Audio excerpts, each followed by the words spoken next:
We are live. It's the Revved Up 906 podcast, a Detroit Pistons podcast. To be exact, I'm Hudson. And I'm Ryan. And before we get into episode number 21 of season 2, I want to talk to you, the people, about a few quick things. First off, if you are new to the channel, make sure to like and subscribe. And if you want to be the first to know when Revved Up 906 is posting on YouTube, make sure to hit that bell button on our YouTube profile, because that will tell you every time we are posting, whether it's a clip or a regular scheduled episode. Also, if you didn't know yet, we have a partnership with Grind Clothing Co. They are our official merch sponsor. So make sure to click the link in this description below or in our YouTube bio, and that link will shoot you right to Grind Clothing Co.'s website, where you can check out a bunch of different design options and rep your favorite Detroit Pistons podcast, Revved Up 906. Without further ado, we got a fun episode for you guys today. In episode number 21 of season 2, we are going to talk about who had a better rookie year, Ausar or Amen Thompson. And this seems kind of fitting because, unfortunately, as we know, we just got from James Edwards that the breaking news of Ausar Thompson having a season-ending sickness with blood clots. Ryan, to kind of start off this episode, what kind of a loss is Ausar to the Detroit Pistons to wrap up these last 13 games? Because really, you want to see the most film you can on these rookies, and it kind of sucks, on both ends, because Ausar Thompson's dealing with this health issue that can be dangerous at times. So we're going to have to keep a close eye on him and keep him in our thoughts and prayers. But then also, it sucks because he was having a solid rookie year, and it stinks to see that get ended short.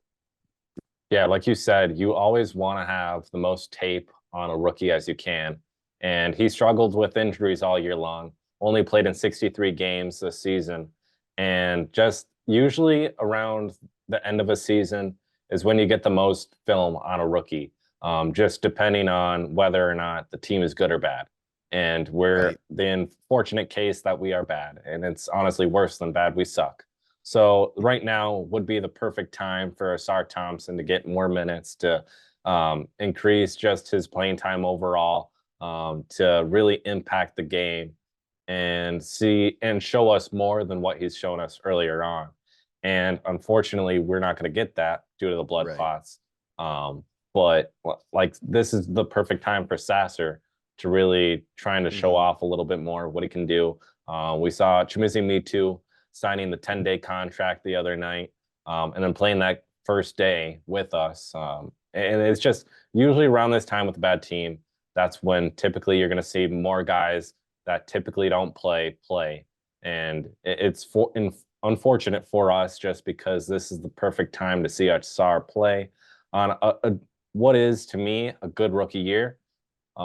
It would have been better if he would have been healthy majority of the time. Only played in 63 games, so that's the unfortunate thing too. But for what he did, I have no complaints. I just wish, and everybody wishes, that we would have seen a little bit more film on him.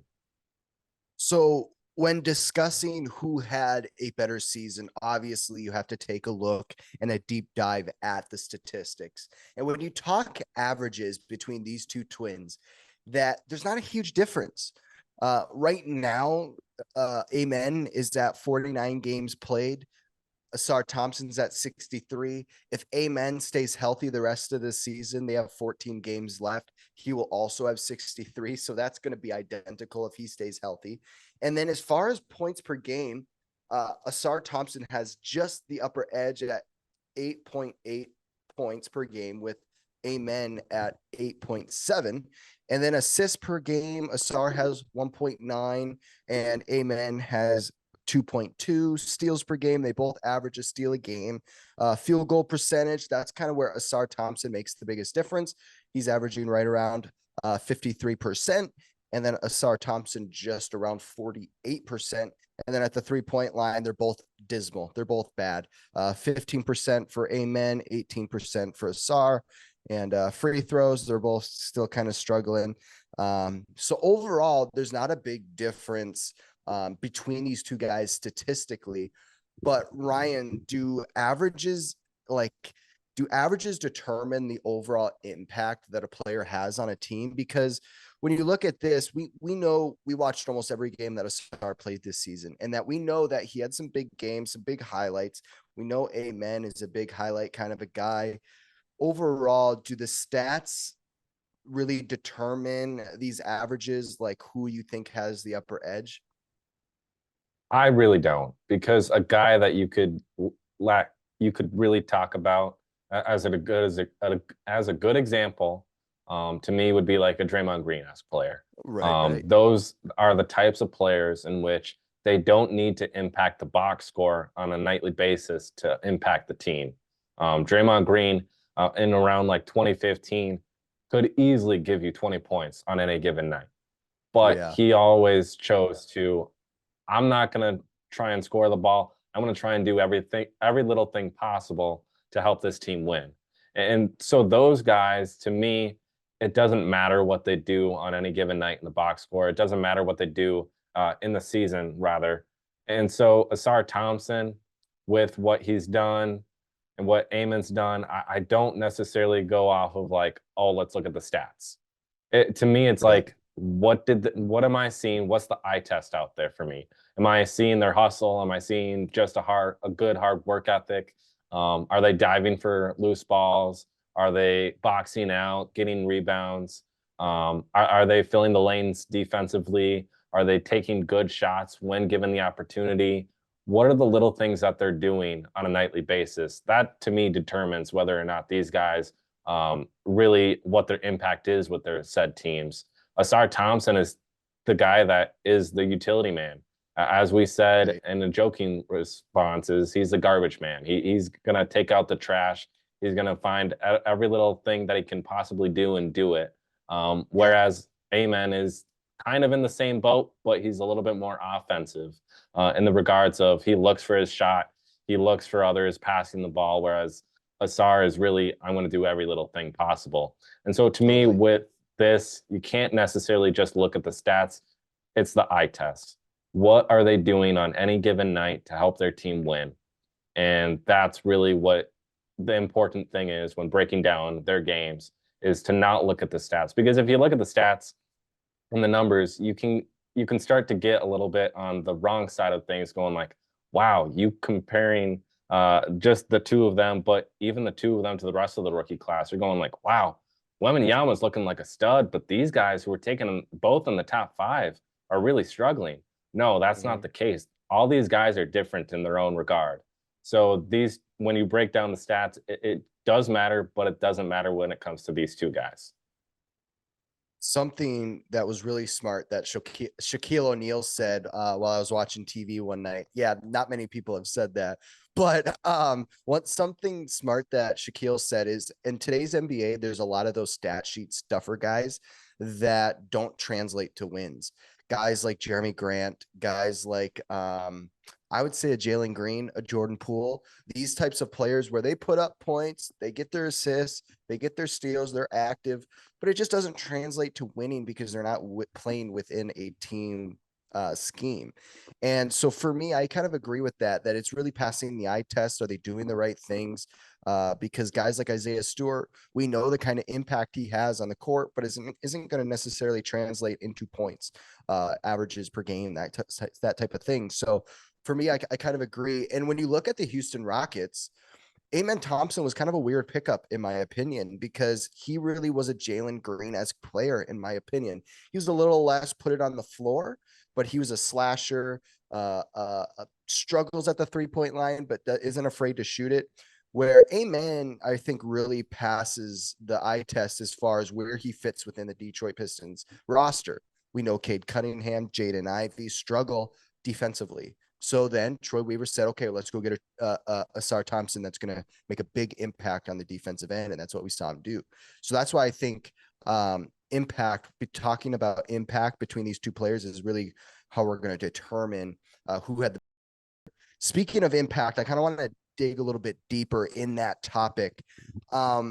So when talking about who had a bigger impact on their respective teams, Ausar Thompson played 25 minutes per game, averaged.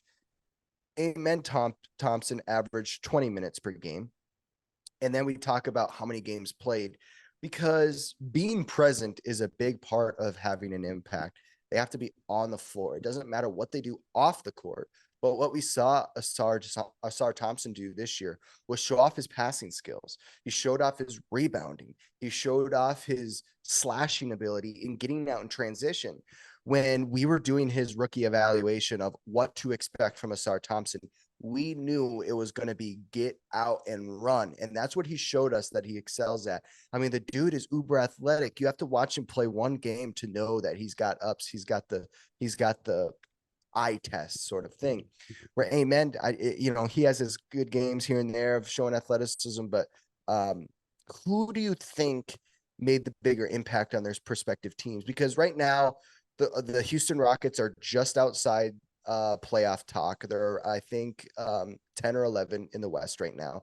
The Pistons are 13th in the East.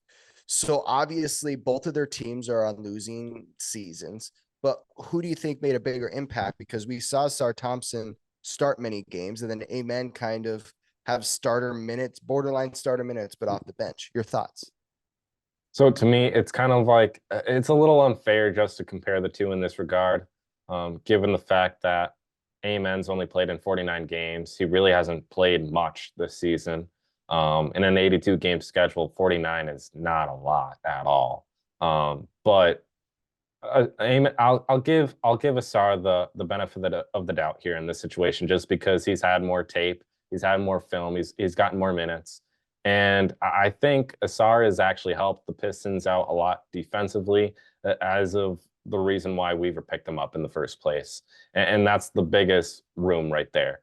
But outside of just defense, I would say that rebounding was a big thing for him too. On the year, he finished with 402 rebounds total, which is not bad for a rookie. And especially when you compare his numbers to like a Wembanyama or a Chet Holmgren, who are in this rookie class, you're going like, okay, he's putting up big man numbers and he's a wing.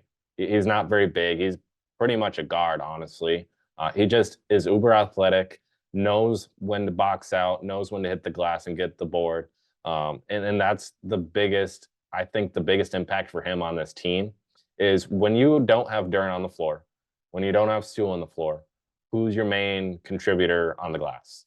And to me, that's Ausar Thompson, because no offense to James Wiseman, James really does struggle in boxing out situations and then even getting the rebound from time to time. He struggles in that regard. And so when you take the bigs away, who's left over is Ausar. But when the bigs are out there, even at times when Stewart's out there, Ausar's still hitting the glass and getting the board. Or when Duren's out there and he just can't get the guy off them, then you have Ausar going up. But I really think, just from a utility aspect, Ausar's had a bigger impact on the Pistons versus Amen and the Rockets. But Amen, in just the short period of time that he's played in, you see the impact he's had too. Because like you said, he's a slashing guard. He looks for his shot, looks for others. And with the Wizards, I meant not the Wizards, the Rockets rather, they're kind of in a position where you have Jalen Green, you have your guard situation the way it is. It's like you have some stud guys there, here and there. You got picked up Dylan Brooks, whatnot. But then you also have Alperen Sengun, who I think is a stud. But that team, they have a little bit more big depth than guard depth. And of their guards, no offense to Jalen Green, granted, I'm not a big Jalen Green fan, but I really think they don't have a true leader in the guard realm. And that's what they got in Amen Thompson. He's more of a leader. He's like the clean cut, cookie cutter. Like, that's what you want and as a guard to lead a team. And they got that in him. So what he's been able to do in such a short period of time, I mean, pretty much putting up identical stats to Ausar. But in 49 games, he's put up 425 points, 286 rebounds, 110 assists, 59 steals, 32 blocks. And then you look at what Ausar Thompson's done. in that same regard, 63 games, 556 points, 402 rebounds, 120 assists.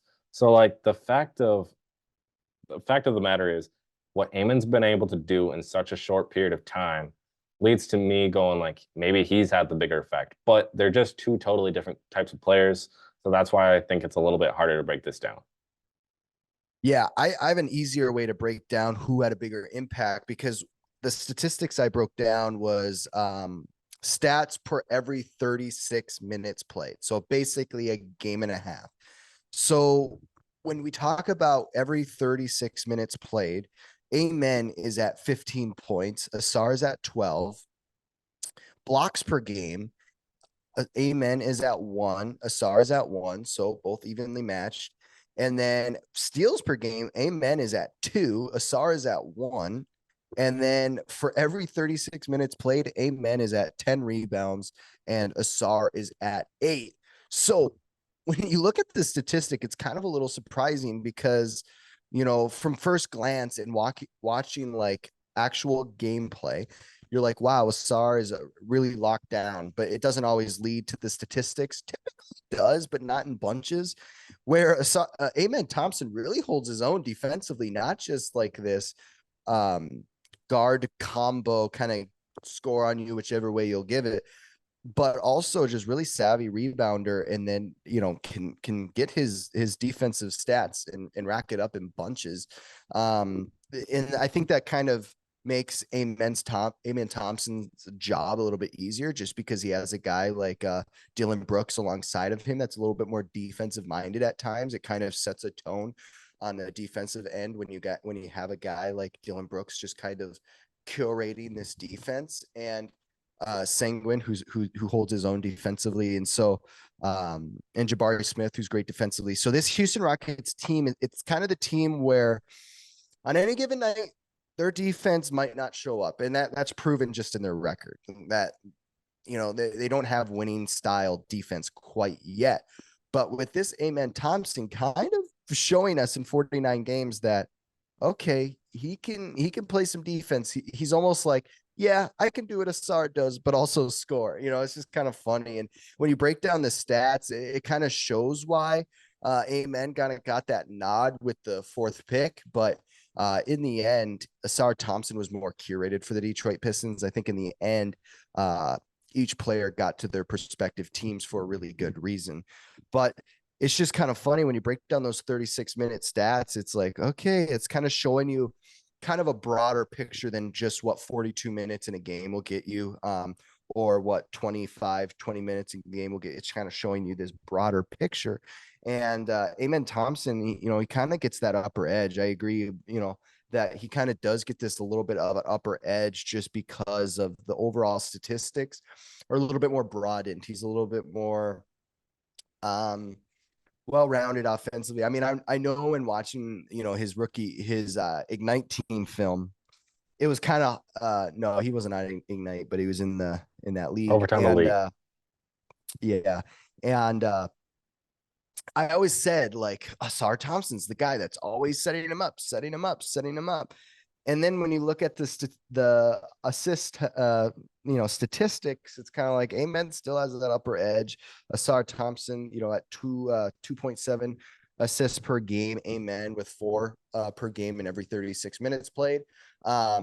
So I think that once Amen kind of has a guy that's going to focus in on him getting the ball, and once maybe he starts becoming this focal point of the offense, he might be averaging more than 8 points per game. But when you have selfish guys like Jalen Green, I really don't think Jalen Green worries about getting other players the ball a whole lot. I think he just lets it happen when it happens. He's going to try to find his own shot.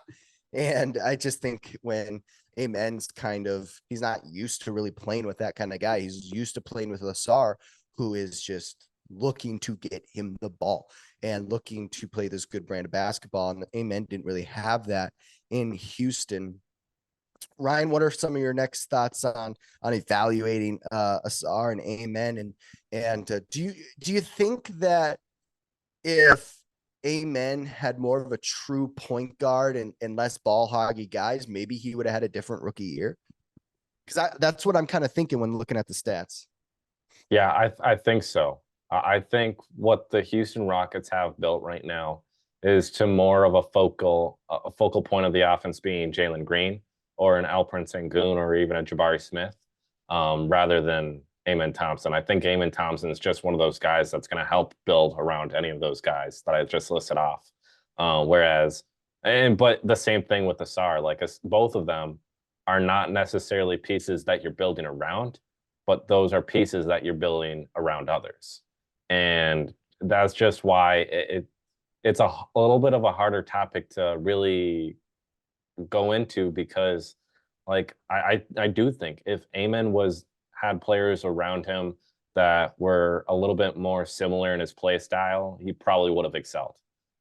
If he would have been probably thrown into almost any other situation outside of the Rockets, he would have these stats that we're talking about right here, right now, would be drastically different. I think they'd be improved. I think he would be one of the more highly regarded players in this rookie class than where he is. But like the Rockets, just how they're built, it's hard for them. Well, it's hard rather for Amen to have a ton of success because he is a very offensive savvy player. And like you said, he can do both sides. He's like a 3-and-D minus he can't shoot the three. But he's one of those good guards that you want on any team. And I really think if he had more help around him that are similar to his play style, he could have taken off. Like both these two guys, what they have in common is they're both projects. They're both players that it's kind of like, shoot, who am I going with here? I have it off the top of my head, but I can't think of it. The Morris twins, Marcus and Markeith, both of them coming into the NBA. You saw what they could do in college. You're like, okay, they might have something there, but they're also going to be projects. They need to develop a little bit more before they can take that next step. Both Ausar and Amen are projects. They need to develop before they take that next step. But with given the eye test alone, both looking at each of them, you're like, yeah, they could have a lot of success in this league, but they need to develop to get to that point. And so that's why, to me, looking at this topic, it's hard for me to say like you can't just look at the stats. You got to look at in just the broad scheme of things what they're able to do in the playing time that they're given and the guys around them. Because if they develop, I really think both of them can really take off. And so that's why I do agree. Amen Thompson, if given the players around him that are similar, he takes off. But same thing with Ausar. Ausar just he never really was given a fair chance with this offense because offensively he's not going to be the go-to guy because you have Cade, you have Ivy, and then outside of those two, you have Duren, you have Stu, you have others. But then defensively, he is the go-to guy. But he isn't at the same time because you even have Duren at times and Stu at times. So Ausar was kind of just thrown into the mix, whereas Amen actually has a couple guys tailored around him that'll allow him to do his job. Right. And for me, like, I never really felt like Ausar Thompson needed an offensive around him to like succeed at offense because it's like we saw a chemistry between him and Duren really thrive when Ausar Thompson was getting consecutive, consistent minutes because we saw time and time again them just kind of have this off-ball chemistry where whether it was in transition or setting up an offense, we saw a lot where Cade Cunningham's bringing up the ball, passes it to the wing, and who is Ausar Thompson looking at right away? He's trying to get Jalen Duren the ball, and I was just really excited to kind of see a forward kind of focus in on getting the center the ball because we hadn't really seen that since Andre Drummond days, and that's just kind of what feels like Detroit basketball is. Let the wing get the ball to the center and let him go to work. And I really felt like Ausar Thompson was really just kind of locked into that process. And I think it really thrived at times. It's hard when Ausar Thompson's minutes were kind of up and down, dealing with injuries and only getting 63 games in. So it's kind of hard to get a full season or full film on that duo. But I think they're going to have a special relationship in these coming years. It reminds me a lot of Tayshaun and Rip working with Ben Wallace and letting Ben Wallace go to work. Just feed the big man, or feed Rashid. I just really like that play style. And that's when the Pistons have succeeded. That's what they were doing. And I just think that they had a great relationship, and I'm really looking forward to kind of seeing what Ausar and Jalen Duren have in store for us in the future. Ryan, what are some of your thoughts on that duo? Because if that duo continues to work together, I think that it's only going to lead the Pistons to success. It's one thing to have the point guard to pass to the big man, but when the forwards are thinking that way, it has to lead to success at some point. Yeah, you look back at NBA history in the regard of this conversation, teams that have success have a solid big man. It just happens. Whatever team that wins the championship that year has had a solid big man play. And then even just what's their focal point of the offense? And I think the way the NBA is going right now is obviously everybody's looking to shoot the three ball, and that's nice, but you also have to feed the bigs.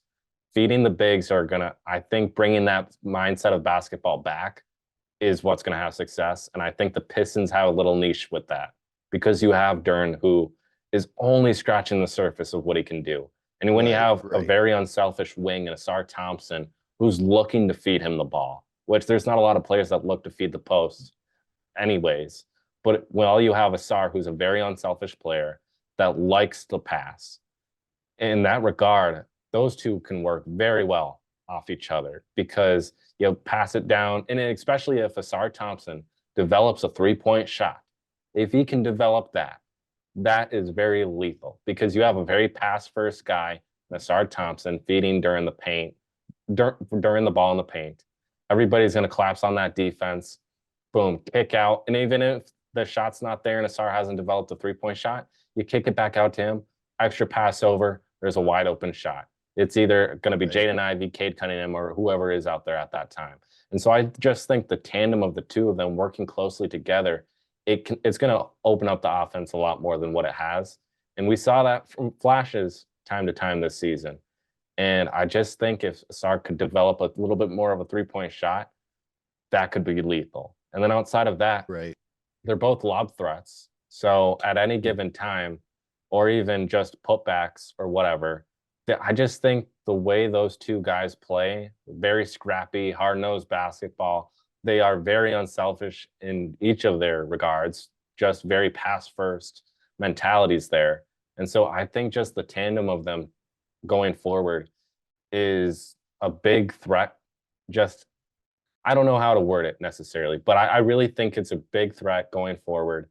And it would relieve a lot of stress off Cade and Jaden's shoulders or whoever else is out there on any given night. And so the reason I brought that up is because it really speaks to Ausar really developing better with the Detroit Pistons when you debate, okay, should we missed out on Amen, or we shouldn't have gotten Ausar. You know, it kind of speaks to that, like, Ausar is meshing better with the Detroit Pistons than I believe Amen is with the Rockets, just because of that unselfish play and the little shines of goodness we saw with Ausar Thompson and Jalen Duren. And I just think there might be something special there, something special brewing where, and we saw shines of that with Ausar, but we didn't see too much from Ausar Thompson with that. I mean, Amen Thompson with kind of integrating with the Houston Rockets.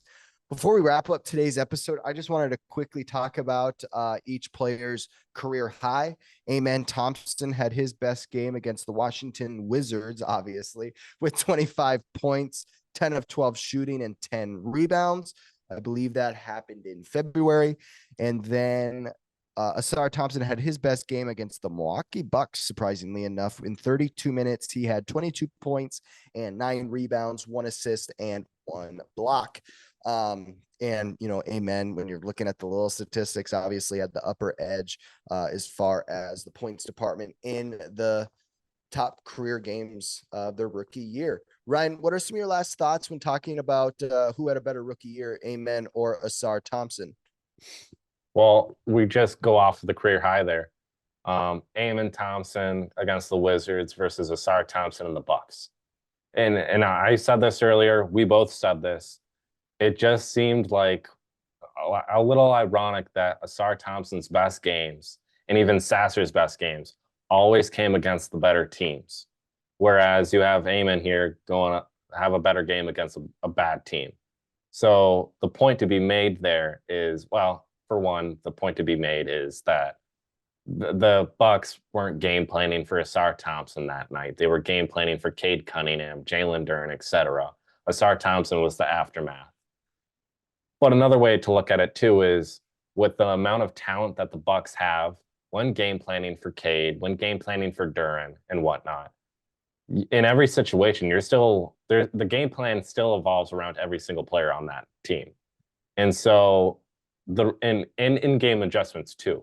So the fact that the Bucks never really made in-game adjustments accurately on Ausar Thompson, and he was still able to have the game that he had, I love to see that, because it shows you that Ausar can't just do this against the bad teams. He can do this against anybody. That's what Sasser's doing right now. That's what Ausar has done this year. And that to me speaks volumes as to what we can see in the future. Because if your best games are coming against the best teams in the league as a rookie, that's very good to me, at least. So you, the people, can decide who had the better rookie year after listening to all the statistics, all the banter between me and Ryan, and our talk about Ausar Thompson, Amen Thompson, all the little intricacies that happened this season and the dynamics on their teams. You comment below, who do you think had the better rookie year? And just by chance, it might be Ausar, might be Amen. We will know once you guys comment below. Before you guys leave, make sure to like and subscribe. If you aren't so much into long form content, make sure to still subscribe and follow us on Instagram, as almost each and every day we are posting content, and a couple times a week we are posting clips or reels. So make sure to still like and subscribe.